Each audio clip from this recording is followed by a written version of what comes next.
as far as what's happening on the corporate side, I tell you, if there are 2 or 3 names on the large cap space that have stood out the last 2 or 3 sessions, that is, one of them is Mahindra & Mahindra. They've reported a sturdy fourth quarter earnings driven by volume growth in its tractor as well as the automotive business. This was mainly thanks to sales in the rural market. Post the results, Mahindra Group Chairman and Anand Mahindra in fact said on Twitter that the devil whispered in my ear, "You're not strong enough to withstand the storm today." I whispered in the devil's ear, "I am the storm." And with monsoons arriving early, it is only expected to strengthen the rural demand and in turn, maybe M&M's position. The concern, however, is in the form of rising crude oil and commodity prices and the distinct possibility of rising interest rates. To discuss how all of this will play out, we're joined by Mr. V.S. Parthasarathy, Group CFO and Group CIO at Mahindra & Mahindra. Mr. Parthasarathy, good morning. Thanks for joining in today. Well, if your results, if the market reaction to the results is any testimony, everybody believes that we are in for good times. 1, because of the healthy monsoon, and 2, because of rural demand continuing and not just picking up. What would your thoughts be? Hi, very good morning, and thank you for all the comments. You kind of summarize the rural demand is strong, and our performance has been strong in the last quarter, and we have the momentum going into the new quarter and the new year. So if you look at, I kind of summarize this by saying that we are going into the new year with a lot of tailwinds. And my MD, Dr. Goenka, mentioned we are going into the new year with no headwinds. So whichever way you take it, I think there are a lot of good things that are happening. The rural demand at a ground level, what we see is it's no more what can be called as green shoots. It seems to have taken very clear roots in the rural market, and the demand is sustainable at this point of time as we see it. There are some reasons for it. One is that they've got good crops, and I think the money has been reasonably good. But it is not only that, it is also the household income seems to have gone up based on the projects that are being done in the rural side in terms of rural infrastructure projects. It's also mega projects that are being done at that point of time, and the entire trade cycle seems to have picked up. So rural, there is a good amount of sustained consumption and growth story coming through, and it supplements the urban, which was anyway coming along quite okay. That also may have got accentuated to the various projects started, but now we see Bharat and India both starting to be on the growth path, and I think this augurs well. Add to it, like you said, the monsoon, which seems to be predicted for a normal monsoon. But I think it's not just the normal monsoon. We are coming into this year with 2 good monsoons. So therefore, the basics are still very good, and now normal monsoon only accentuates that fact. Yeah, I guess so. And showing in the way, the investors are piling on to companies such as yours as well. I want to break it down into a few buckets, Mr. Parthasarathy, if you allow me. Firstly, the drivers for the domestic market for tractor sales. You've been guiding for double-digit growth in FY19 as well. We were speaking to Escorts post their numbers.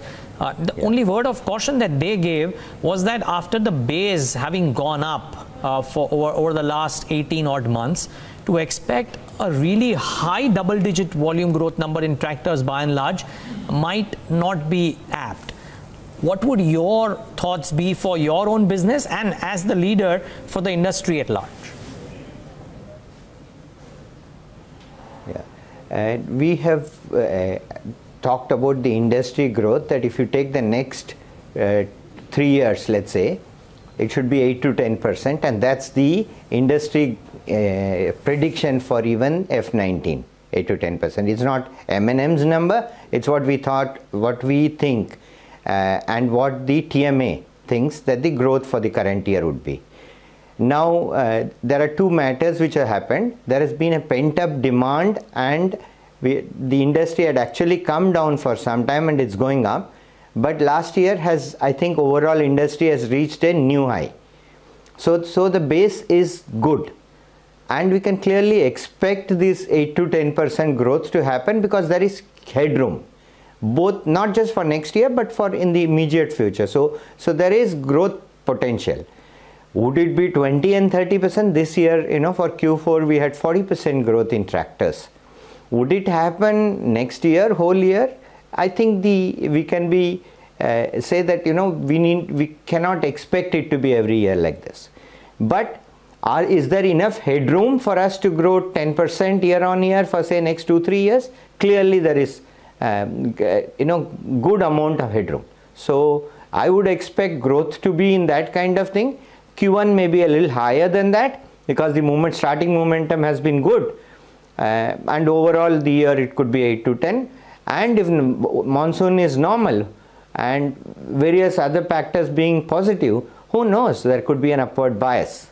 But at this point of time, 8 to 10% is quite a good prediction with an upward bias. And that would be accompanied by stable pricing, or would you believe there is enough headroom because of this strong demand for pricing by and large to move up as well? I think pricing moving up has to come with value. You cannot take anyone for granted, least of all our rural customers.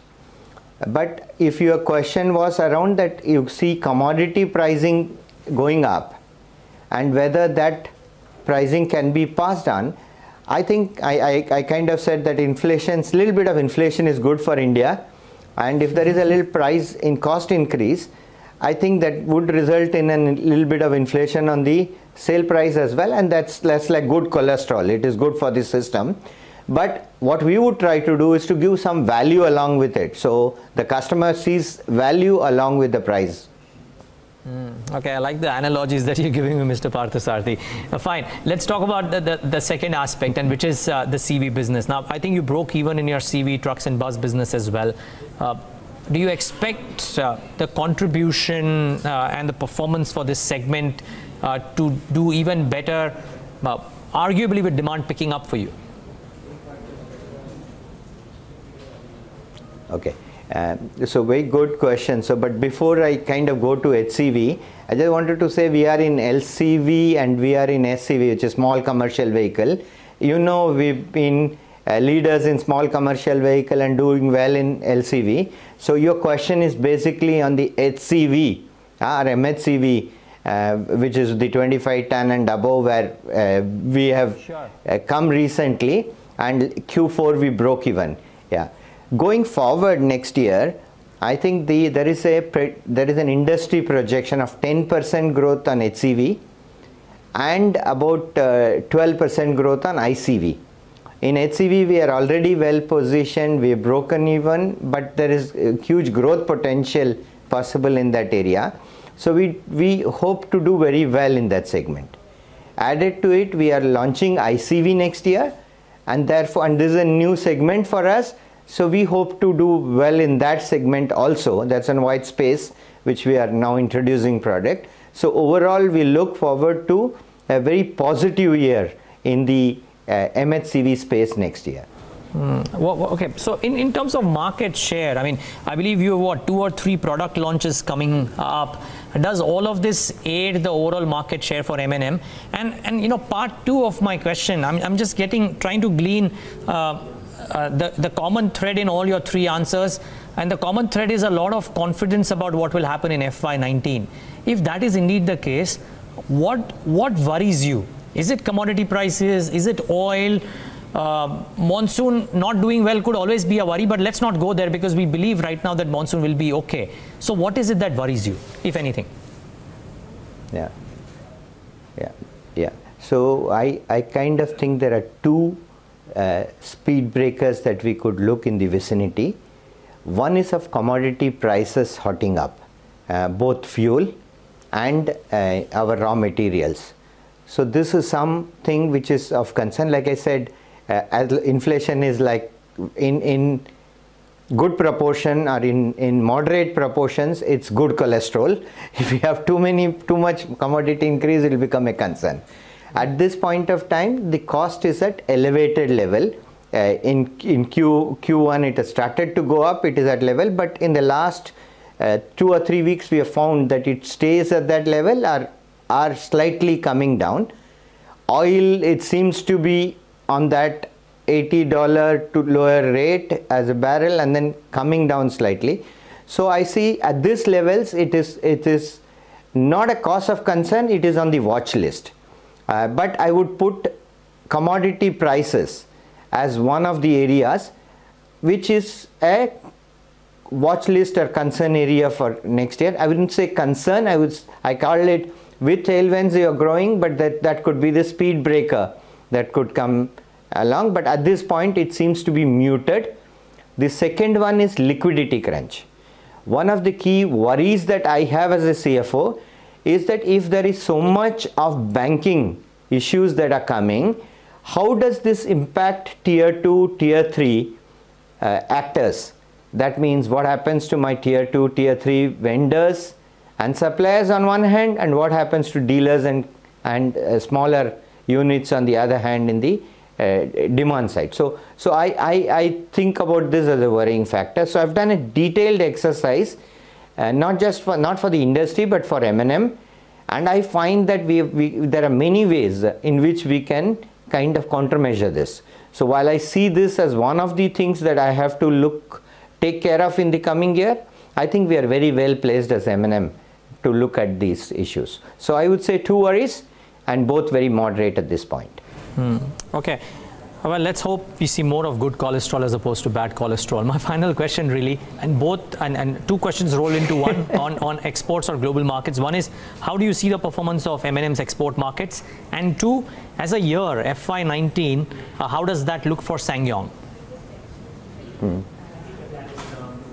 Okay, very good. So just before that, I want to introduce a small piece of information.